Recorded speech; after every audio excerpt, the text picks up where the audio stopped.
Okay, so we all hear the buzz about the AI revolution, right? But what's really going on inside companies?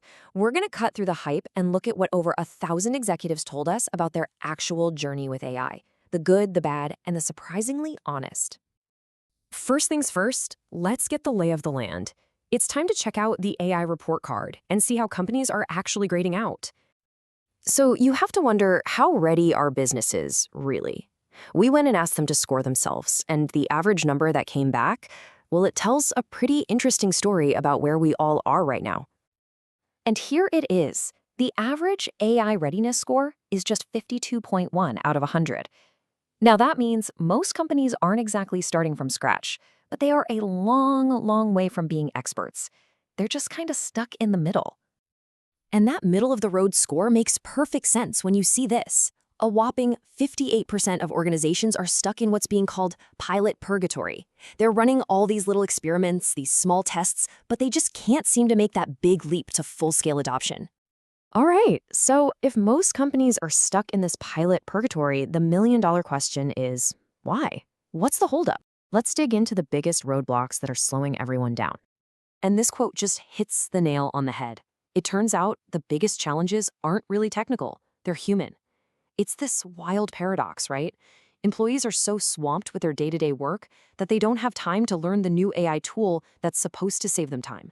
It's a total catch-22. And honestly, that's just the tip of the iceberg. The report points to 5 huge hurdles.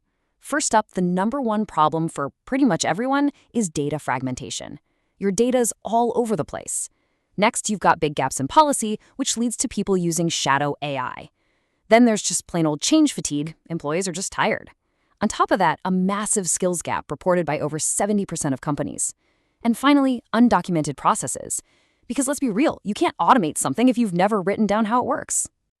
But here's where it gets really counterintuitive. One of the biggest blockers they found was something you'd think would be a positive, a do-it-yourself mindset.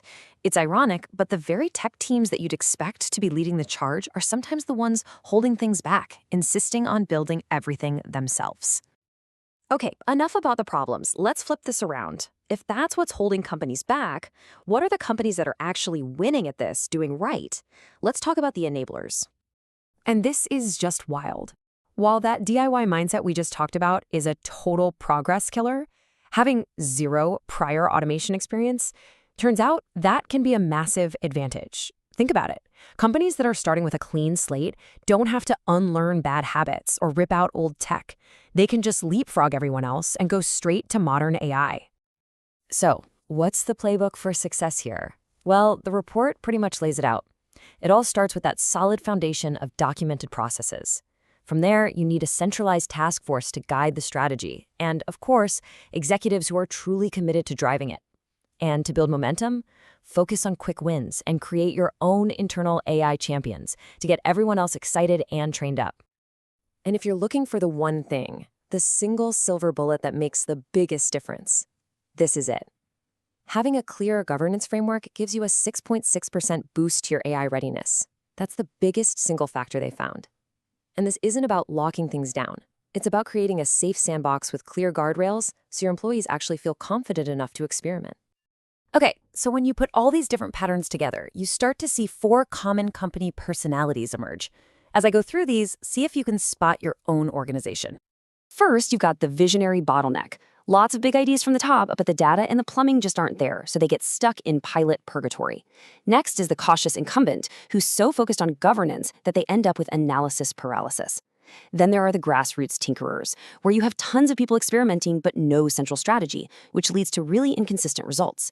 And finally, the foundation builder, who's so busy getting the infrastructure perfect that they're too slow to deliver any real business value. No matter which of those buckets your company falls into, everyone is looking at the same road ahead. So let's talk about the key themes that are going to define AI strategy as we head into 2026. The future of AI is basically a tug of war between 2 massive priorities. On one side, you have the year of context. This is all that messy, unglamorous, but absolutely crucial foundational work, the data plumbing. But on the other side, pulling just as hard, is the year of ROI, with immense pressure to prove that all these expensive investments are actually paying off. And this ultimately leaves every leader out there with a really tough choice. What are you going to prioritize?